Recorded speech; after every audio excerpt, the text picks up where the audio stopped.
يوم كنت خارجة أنا وياها السوق، فاجأتها إنه معي بث مباشر، فقلت لها عتطلعي. طبعا اسمها ألحان الطويل، هتدخلوا عليها في الفيسبوك ألحان الطويل، ومش طويل هكذا بلطجة، طويلة صدق سلم السرق.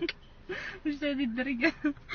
المهم فحبيت أعرف عليكم، حبيت إنه أصدقائي يكونوا أصدقائها، ويمكن مع الوقت إن شاء الله بإذن الله تشتغل معايا.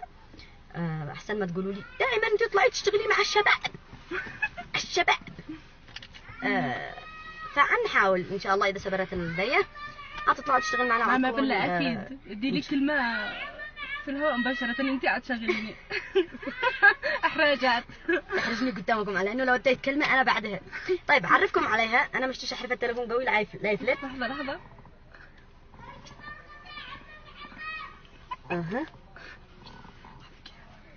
تفضلي يا هانم. الاخت الحان الطويل زي ما قلنا، اعز صديقاتي، ان شاء الله تشتغل معنا. كيف حال المتبرعين حقنا؟ ايش رايك بهم؟ انت اللي بتستلمي اوقات الرسائل انت وبتقراي وبتبصري كم معي خاطبين وكم معي قربي هكذا يشوفوش.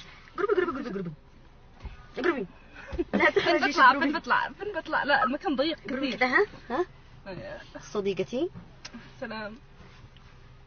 أمانة كيفك؟ بالله كيف احنا كمارد؟ الجمال الروح. قد غنى حكيم. طيب ويني سكان؟ بالله انا اشتيها تضحك، شغلوا لي هذيك اللي بتخليها.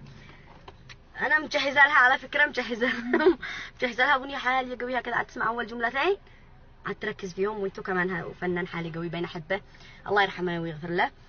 لو عزيز جلس سنه هعمل معه مقابله ان احنا حرقنا الدنيا انا وياه.